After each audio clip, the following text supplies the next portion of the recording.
नमस्कार, मैं नीरज कौशिक और हिंदी विषय की ऑनलाइन शिक्षा में आप सबका स्वागत है। आज हम पढ़ेंगे कक्षा 9 का व्याकरण का एक उपविषय समास। तो चलिए शुरू करते हैं। पहले समास शब्द का अर्थ जान लेते हैं। समास शब्द का जो शाब्दिक अर्थ है वो होता है संक्षेपीकरण, अर्थात समास होने पर शब्दों के बीच की विभक्तियों तथा योजक शब्द और अथवा आदि का लोप हो जाता है और शब्द का संक्षेपीकरण हो जाता है, यानी संक्षिप्त में हो जाता है वो समरी रूप में। तो इसे कहते हैं समास।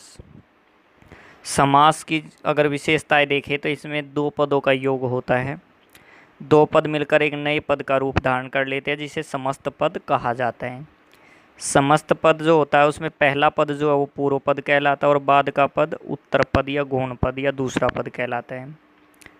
दो पदों के बीच विभक्तियों का लोप हो जाता है। तो ये थे समास और इसकी विशेषताएं। अब शुरू करते हैं इसके भेदों के बारे में। समास के जो है 6 भेद हैं। समास के 6 भेद हैं। तो पहला भेद है जो इसका अव्ययभाव समास। अव्ययभाव समास क्या है, इसकी परिभाषा जान लेते हैं। जिस समास में पहला पद अव्यय हो उसे अव्ययभाव समास कहा जाता है। इस समास में पहला पद प्रधान होता है और यही एक समास है जिसमें किसी शब्द की पुनरावृत्ति भी हो सकती है।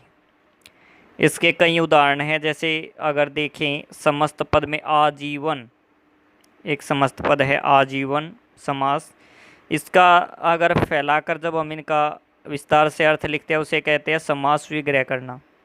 तो समस्त पद का जब समास विग्रह करते हैं तो इसका होता है जीवन भर।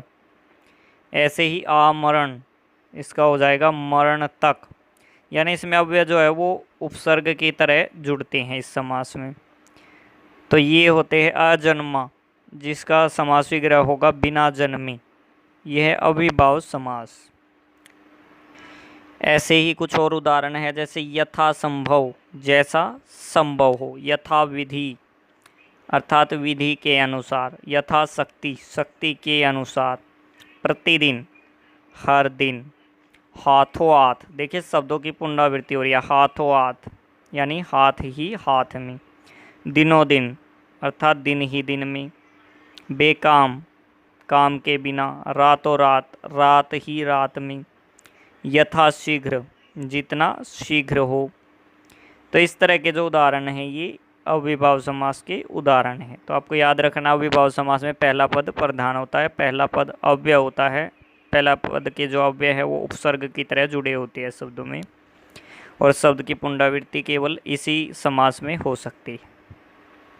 अब दूसरा जो समास का भेद है तत्पुरुष समास। देखिए तत्पुरुष समास, इसमें क्या होता है, दूसरा पद प्रधान होता है। इसमें उत्तर पद प्रधान होता है, पूर्व पद नहीं होता प्रधान, जबकि वो गौण होता है। और इसमें भी विभक्तियों का लोप हो जाता है, इसे तत्पुरुष समास कहा जाता है। इसमें आमतौर पर पहचान के लिए आप ऐसे याद रख सकते हैं कि जिनका लोप होता है, जब हम समास विग्रह करके लिखते हैं किसी समस्त पद का तो उनका प्रयोग किया जाता है। तो वो कारक के विभक्ति चिन्ह होते हैं, कारक के जैसे प्रकार होते हैं, कारक के विभक्ति चिन्हों का इस्तेमाल इसमें किया जाता है समास विग्रह के समय। जैसे बहुत सारे उदाहरण हैं इसके। ग्रामगत अर्थात ग्राम को गत या ग्राम को गया हुआ, को का प्रयोग आ गया इसमें। स्वर्ग प्राप्त, स्वर्ग को प्राप्त। देशगत, देश को गत या देश को गया हुआ। ऐसे ही हस्तलिखित, हाथ से लिखित या हस्त से लिखित।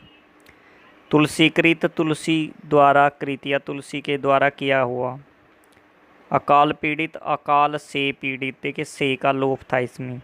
ऐसे ही रसोई घर, रसोई के लिए घर। जेब खर्च, जेब के लिए खर्च। देशभक्ति, देश के लिए भक्ति। पाठशाला, पाठ के लिए शाला। सत्याग्रह, सत्य के लिए आग्रह। इसी प्रकार पथ भ्रष्ट, पथ से भ्रष्ट। लक्ष्य भ्रष्ट, लक्ष्य से भ्रष्ट। देश निकाला, देश से निकाला। राजपुत्र, राजा का पुत्र। राजभक्ति, राज्य की भक्ति। राजदरबार, राजा का दरबार।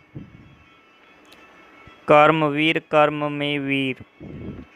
जग बीती जग पर बीती, घुड़सवार घोड़े पर सवार। इसी प्रकार आप बीती आप पर बीती अर्थात स्वयं पर बीती। सिर दर्द अर्थात सिर में दर्द। तो इस प्रकार ये जो है अनेक उदाहरण हैं इस प्रकार अव्ययभाव समास और तत्पुरुष समास की।